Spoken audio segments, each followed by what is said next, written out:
The letter arrived on a Tuesday, which Eleanor Voss always thought was the cruelest day of the week, too far from the weekend behind her, and not close enough to the one ahead. She had been standing at the kitchen counter in her small apartment in Portland, waiting for her coffee to finish brewing, when she heard the mail slot click. She almost didn't go.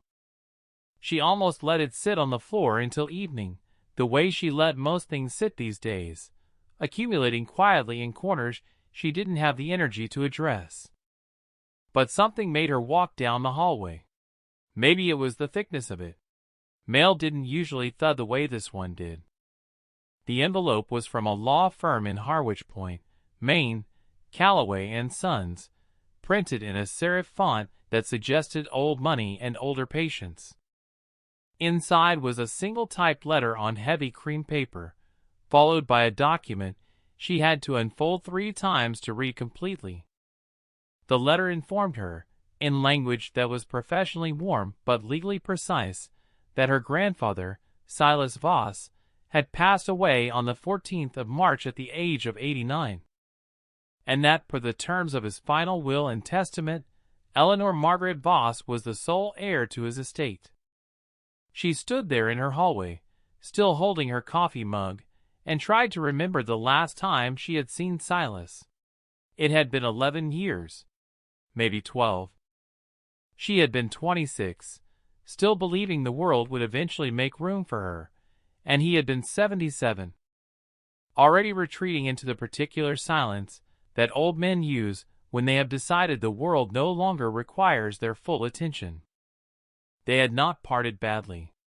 They had simply parted the way coastlines part from the sea, pulled by forces neither of them could name or resist. The estate, the letter explained, consisted primarily of a property located off the northern coast of Maine. An island. Small, private, accessible only by boat during high tide. It had been in the Voss family for 3 generations. Eleanor read the description twice. Then she poured her coffee down the sink and sat down on the hallway floor, her back against the wall, and held the document in both hands the way you hold something you are not sure is real. She was 38 years old. She had a job she was competent at but did not love, a lease on an apartment that needed new windows, and a savings account that could survive perhaps 4 months of crisis before it collapsed entirely. She had not thought about Silas in years. She had not thought about Maine in longer than that. But the island? She had thought about the island. More often than she would have admitted to anyone. Her mother had called it a graveyard. Not in the dramatic way of someone who believed in ghosts, but in the practical, dismissive way of a woman who had grown up watching the sea take things and never give them back. "Your grandfather loves that rock more than he ever loved any of us," her mother, Catherine, used to say. "He can have it." Catherine Voss had left Harwich Point at 22 and never returned, not even for her own mother's funeral. She had carried her distance from the coast the way some people carry a scar, visibly and without apology. She had raised Eleanor in a series of inland cities, Cincinnati, then Denver, then finally Portland, where she had eventually settled and eventually died, 6 years ago, of a heart that had simply tired. Eleanor had absorbed her mother's bitterness about Harwich Point the way children absorb most things, gradually, unconsciously, until it became indistinguishable from her own belief. She had learned to speak of Silas Voss as a man who had chosen a piece of land over his family, who had let his daughter leave without fighting for her, who had sent birthday cards that arrived 3 days late and contained nothing but his name written in slanted pencil. And yet, she had been to the island twice. Once at age 7, once at age 14. Both times in summer. Both times with Silas standing at the bow of his small wooden motorboat, a vessel he called the Meridian with a seriousness that suggested the name had not been chosen lightly, navigating the shallow channel that separated the island from the mainland with the calm authority of a man returning to something that had been waiting for him. The island was called Voss Neck on the old nautical charts, though Silas simply called it the island, the way you name things that require no explanation. It was perhaps 12 acres at low tide, considerably less at high. It had a house on it, a 2-story salt box in weathered gray cedar, its windows small and deep set, its porch facing west toward the open water. It had a boathouse, a small freshwater well, a stand of wind-bent spruce trees that grew at a permanent angle, shaped by decades of prevailing wind, as though they had all agreed long ago to lean in a particular direction.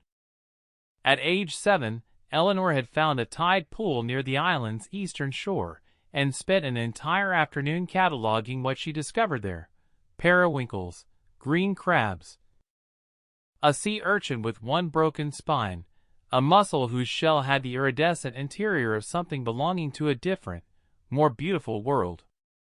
Silas had crouched beside her in his rubber boots, and told her the names of things without making her feel that she should already know them. At age 14, she had gone alone to the western shore at sunset, and stood on the exposed rock shelf that emerged when the tide pulled back, and had felt something she could not then articulate, and had never quite managed to explain since. It was not happiness exactly. It was the feeling of being placed, of being precisely where the specific coordinates of time and geography required her to be. She had not gone back after that. Her mother had ensured it, not through cruelty but through the quiet persistence of a woman who believed distance was protection. Now Eleanor stood in her apartment, 3 days after the letter arrived, with a printout from a real estate website open on her laptop. She had searched, almost against her own will, to see what island properties were selling for in coastal Maine. The results were not encouraging in the way she had half hoped they might be. Most properties listed in that region were modest.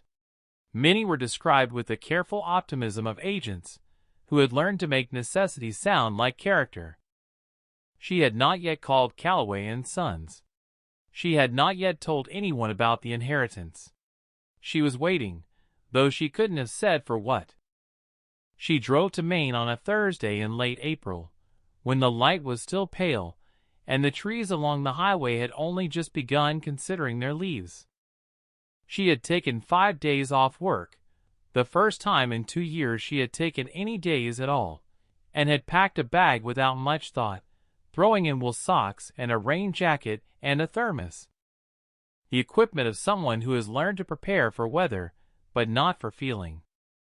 The Callaway firm occupied a narrow building on Harwich Point's main street, wedged between a hardware store and a bakery that appeared to have been closed for some time. Theodore Callaway, the son in Callaway and Sons, his father having retired a decade ago, was a man of perhaps 50 with kind eyes behind rectangular glasses, and the measured speech of someone who understood that legal information was often received as emotional information and adjusted his pace accordingly. He walked her through the will with patience. It was straightforward in its language and its intentions. Silas had left her everything: the island, the house, the Meridian, still operable, maintained through the estate during the interim months, and an account containing a modest sum, enough to cover taxes and basic maintenance for perhaps 2 years. "Your grandfather was very deliberate about this," Theodore said. "He updated the will 3 years ago. Made certain there was no ambiguity." "What about his other grandchildren?" Eleanor asked. She had 2 cousins through a Voss uncle she barely knew. "The will is specific. You are the sole beneficiary of the island property. There's a handwritten note accompanying the legal document. He asked that it be given to you in person." Theodore slid an envelope across the desk. Her name was written on the front in Silas's slanted pencil hand, the same hand that had signed 30 years of birthday cards. She didn't open it in the office.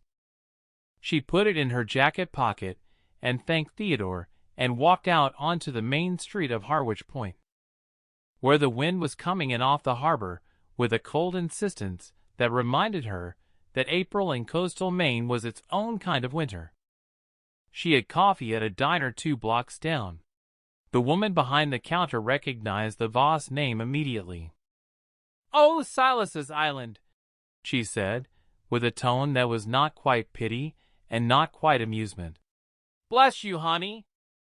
That's a lot of rock and wind for one person." A man at the counter, retired, in a canvas jacket, the kind of person who seems to have been sitting in that specific spot for 20 years, turned and looked at Eleanor with an expression she would come to recognize over the following days as the local consensus. Sympathetic, slightly amused, faintly disbelieving. "That island floods half the year," he said, not unkindly. "Nothing on it worth keeping. Silas was a stubborn old bird, God rest him, but that place is more trouble than it's worth. You might think about selling what little you can and cutting your losses." She smiled politely and paid for her coffee. She took the harbor road down to the dock where a man named Pete Aldrich, arranged in advance by Theodore, had agreed to take her out to the island on his workboat. Pete was spare with words, but not unfriendly, and he navigated the channel with the ease of muscle memory, barely looking at the water, as though the passage had worn a groove in him through repetition. The island appeared from the gray water like something that had been waiting patiently. The house stood exactly as she remembered it, though smaller than memory had allowed, the cedar gray deepened by winter, the porch railing missing 2 balusters, a shutter on the upper west window hanging at a slightly collapsed angle. The spruce trees leaned their permanent lean. The Meridian was tied to the boathouse dock, rocking gently. Pete helped her with her bag and gave her his phone number for the return trip. "You sure you want to stay?" he asked. Not challenging, just checking. "I'm sure," she said. She wasn't entirely sure. But she walked up the dock and across the rock shelf and up the path to the house, and she unlocked the front door with a key Theodore had given her, and she stepped inside. The smell was dust and old wood and something that might have been pine tar, or salt, or simply the accumulated presence of a man who had lived alone in a small space for many years. The kitchen was tidy. The wood stove was clean. On the table was a kerosene lantern, a box of matches, and a handwritten note in the same slanted pencil. "The generator is in the boathouse. Fuel tank on the left. SV." She set her bag down. She sat at the kitchen table. She put Silas's envelope in front of her and looked at it for a long time before she finally opened it. The letter was 2 pages, written in the same careful, slightly formal voice she remembered from his rare phone calls, a voice that chose words the way a man chooses tools, deliberately, with an awareness of purpose. "Eleanor, I don't expect this letter to arrive at an easy time. Letters from lawyers rarely do. But I need you to understand a few things before you decide what to do with what I've left you, and I want to be the one who tells you, even if I'm doing it from the wrong side of time. Your mother grew up on this island and hated it. I understood why, even when it hurt me. The island asks something of you. It asks patience and endurance and the willingness to be uncomfortable. Your mother was a woman who had given enough of herself to uncomfortable things, and she didn't want to give more. I respected that. I should have told her I did. I didn't. That was my failure, and I carried it a long time. What I want to tell you about is not your mother. It is the island itself. When I inherited this property from my own father in 1961, it was considered nearly worthless. The house needed rebuilding. The dock was rotten. The mainland people thought my father had kept it out of stubbornness, and they thought I was keeping it for the same reason. Let them think it. I had reason to stay. In 1962, I was approached by a surveyor, a man working on behalf of a development company out of Boston. They wanted to buy the island. They had done their research. I was young and needed money and almost sold it. I'm glad I didn't. I'm glad for reasons I was not able to articulate for many years. I'm glad now. I think you will understand when the tide tells you. Watch the eastern shore at low tide. Go in the morning if you can. Take a lantern if the sky is dark. The tide goes furthest out in the early hours when the moon is in the right phase. You'll know when. The surveyor who came in 1962, he knew something. He was too professional to say it plainly, but he showed it in how much he was willing to offer. Far more than a 12-acre rock in the North Atlantic was worth. I spent the next 40 years learning what he already knew. What I found, I protected. I kept no records of it beyond what the government required. I told no one. I want you to find it yourself. Not because I am being dramatic. Because I think you will understand it better if you discover it the way I did, slowly, with the tide doing the work. Take care of the house. Take care of the meridian. And trust the island the way you trusted it when you were 7 years old in the tide pool. You trusted it before your mother taught you not to. I love you. I should have said so more. That is my other failure. I will stop counting them here. Silas Eleanor read the letter twice. Then she folded it along its original creases and held it in her hands. Outside, the wind moved against the windows. The house creaked with the particular eloquence of old wood accepting the weather. She found, in the following days, more evidence of Silas in the accumulated detail of the house. In the small study off the main room, bookshelves held navigation charts going back to the 1950s, the older ones hand-annotated in pencil. A wooden filing cabinet contained decades of correspondence, letters from the State Geological Survey Office, from the University of Maine, from a marine geologist named Dr.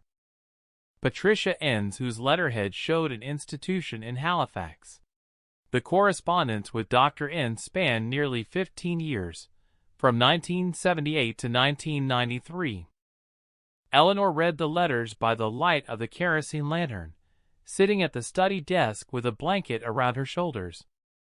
And the picture that assembled itself was slow and complicated, and far more interesting than anything she had been prepared to find. Dr. Enns had been studying coastal geological formations along the Maine and Nova Scotia shoreline. She and Silas had developed a correspondence after she'd visited Voss Neck in 1977 to take rock samples from the eastern shelf. The letters were technical in parts, references to specific mineral compositions, tidal exposure patterns, sediment analysis, but they were also unexpectedly warm. The correspondence of two people who had found an unexpected intellectual kinship. In a letter from 1981, Dr. Enns wrote, "The composition of the eastern shelf is unlike anything I've encountered in this corridor. I won't commit to conclusions until I have further data, but Silas, I think you need to understand what you may be sitting on. Please do not share this with anyone who has financial interest in the region." In Silas's response, 3 weeks later, he had written simply, "I understand. I intend to keep quiet about it. The island is for my family. Whatever is in it will be for them too." Eleanor sat back in the chair.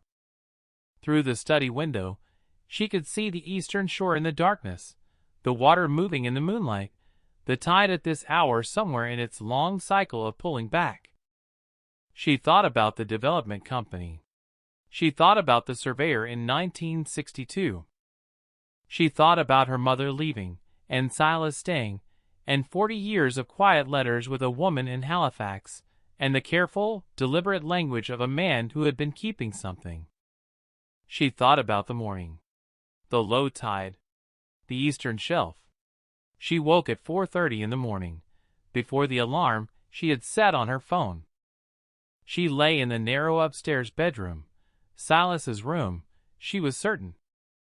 From the worn hollow in the mattress and the small framed photograph on the nightstand showing a young woman she recognized as her grandmother Ruth, who had died before Eleanor was born, and listened to the sound of the water.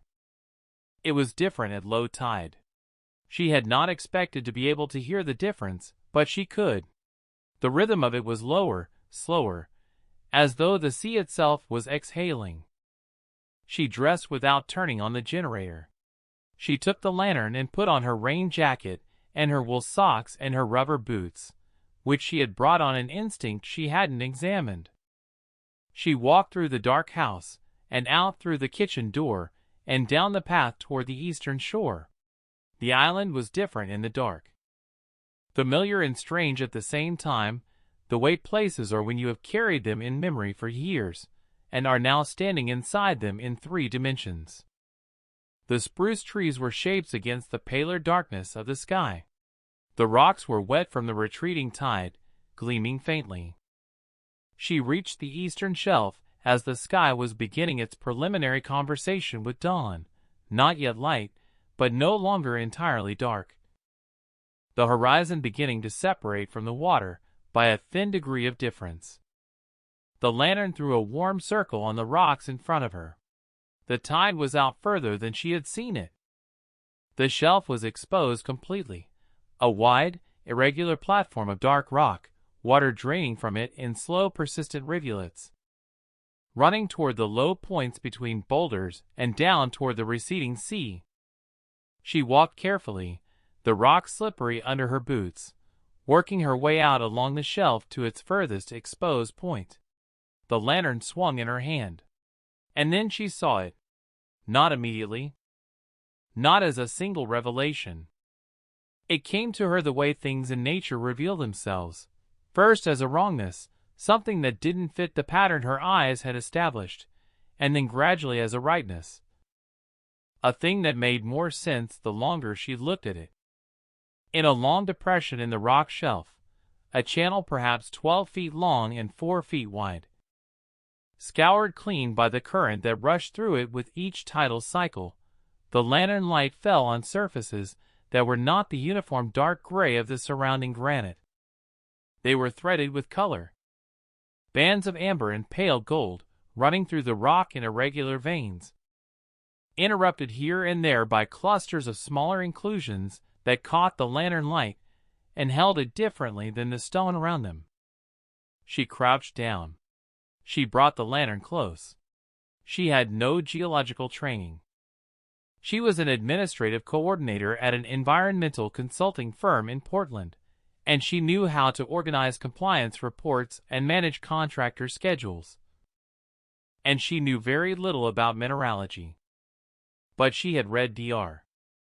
Enza's letters the night before, and she had grown up in a world that described gold in certain ways. And what she was looking at matched the descriptions in those letters, with a precision she could not explain away. The veins were extensive. They ran not just through the channel but, she could see now, in several directions across the shelf surface, emerging from below the waterline wherever the tide had exposed them. She walked the full length of the exposed shelf in the early light, the lantern gradually becoming less necessary as the dawn strengthened, and traced what she could see. She did not shout. She did not cry. She sat down on the rock at the edge of the shelf, the cold coming through her jacket, the sea 50 yards out and pulling further still, and she thought about Silas. She thought about him in 1962, a young man being offered too much money for a piece of rock and saying no. She thought about him corresponding through 15 years of letters with a woman in Halifax, who had told him to keep quiet.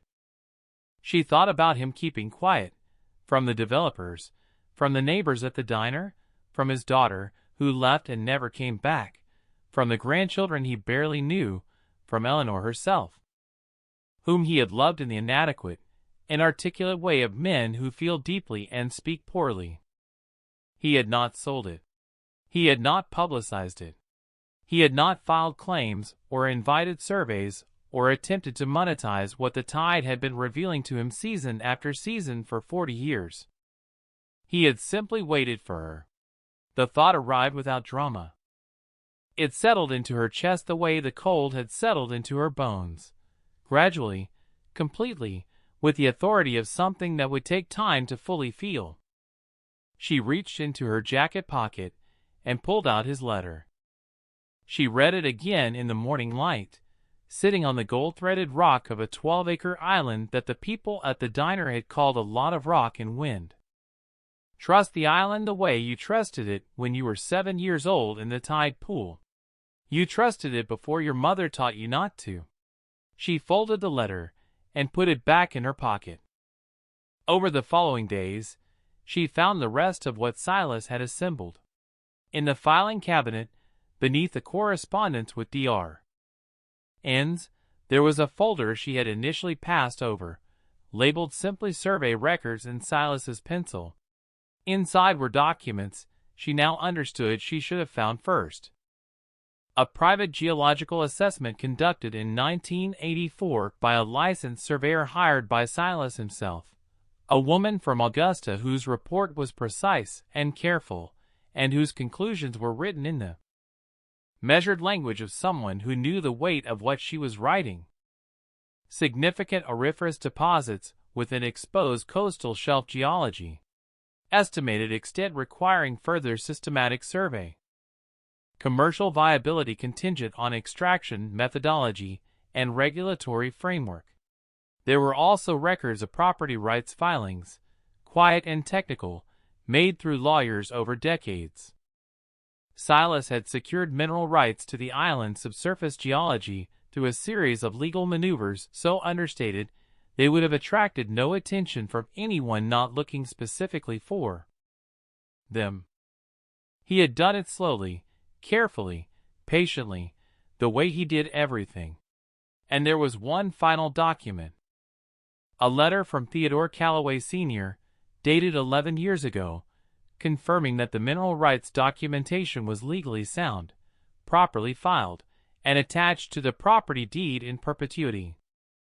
Eleanor held the folder on her lap and looked out the study window at the eastern shore, where the tide was coming back in now, the shelf disappearing again under the gray Atlantic water. The gold going back below the surface where it would wait, as it had always waited, as the island had taught her to wait. She stayed for 4 days instead of 5. On the last evening, she sat on the porch facing west and watched the sun go down over the open water. The sky turning through a range of orange and rose, and the particular pale green that appears only at the horizon in the minutes before full dark. She had called Theodore Calloway on the 3rd day, and he had listened without surprise. He had known more than he'd been able to say, she understood now. Constrained by professional discretion, and the boundaries of what Silas had authorized him to share. He had already been in contact with a geological consulting firm in Portland, the same one, it turned out, that Eleanor's own employer had worked with on a coastal survey 3 years ago. The world's small ironies, she thought. The process ahead would be long and complicated. Mineral extraction on a coastal island in Maine involved regulatory frameworks she could not yet envision. There were environmental considerations, jurisdictional questions, assessments that would take months. She was not going to be immediately wealthy. She was not going to be transformed by a single morning tide. But the island was hers. The mineral rights were hers. What the tide had been uncovering for 60 years, season after season, for no one but the gulls and the seals and Silas Voss in his rubber boots, was now legally and fully hers. The people at the diner had called it garbage. The man in the canvas jacket had said there was nothing on it worth keeping. She understood why they believed it. The island didn't announce itself. It didn't offer itself to easy assessment or quick valuation. It required something that most people weren't willing to give it: time and attention, and the willingness to wait for low tide. She thought about her mother. She thought about Catherine's bitterness, which she now understood differently than she ever had before.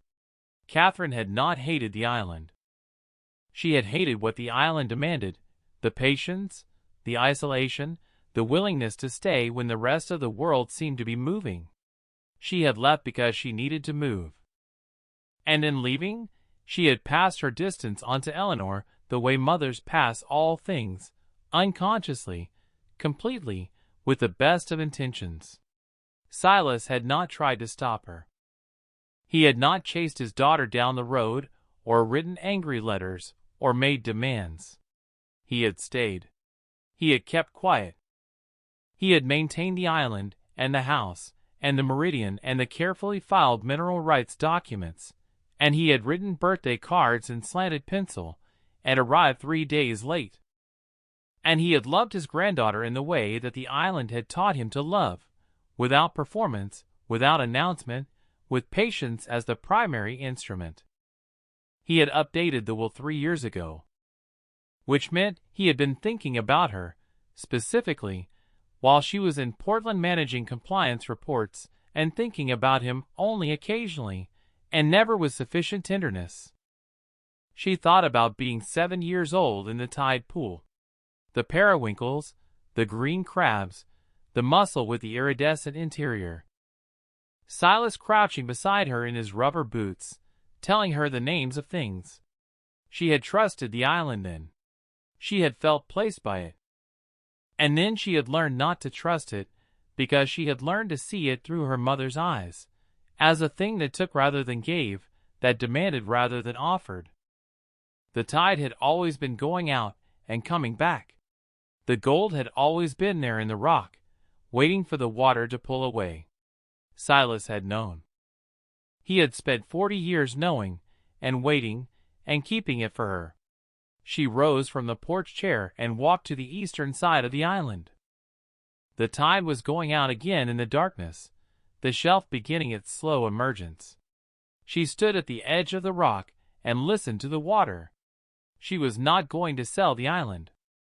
She knew that already, the way you know certain things before you've reasoned your way to them.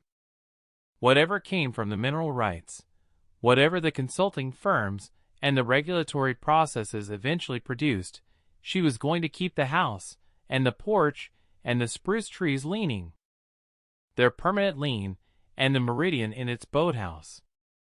She was going to come back in summer, and maybe in winter too, because the island in winter asked the most of you and might give the most in return. She was going to learn the names of more things in the tide pool. Not because she had anyone to teach them to, not yet, but because Silas had taught her that knowing the name of a thing is how you love it. The people who had mocked her inheritance, the casual dismissals, the sympathetic looks, the well-meaning certainty that she had been left a burden instead of a gift, they had not been cruel. They had simply not known how to read what the tide does when it goes out all the way. They had looked at the island at high water and seen only rock and wind. They had not waited. That was the thing about low tide. It required you to be patient enough to witness it. And most people, Eleanor was beginning to understand, were not.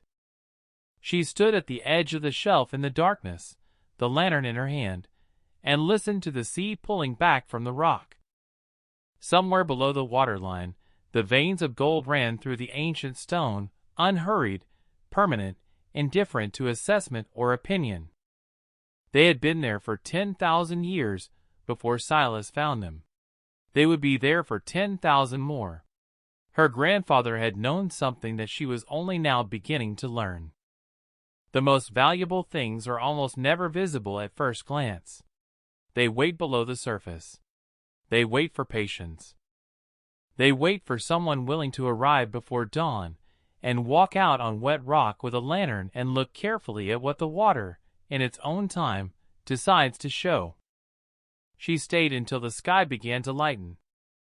Then she walked back to the house and made coffee on the propane stove and sat at the kitchen table where Silas had left the lantern and the matches, and she held his letter in both hands.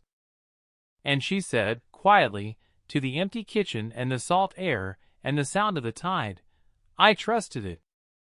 I'm sorry it took me so long to come back." The house was quiet around her. The island accepted what she offered. Outside, the eastern shelf continued its slow emergence from the sea, the gold threads catching the first pale light of morning. The way they had caught the light every low tide for longer than anyone now living could remember, patient and permanent, and waiting for someone who finally knew what she was looking at.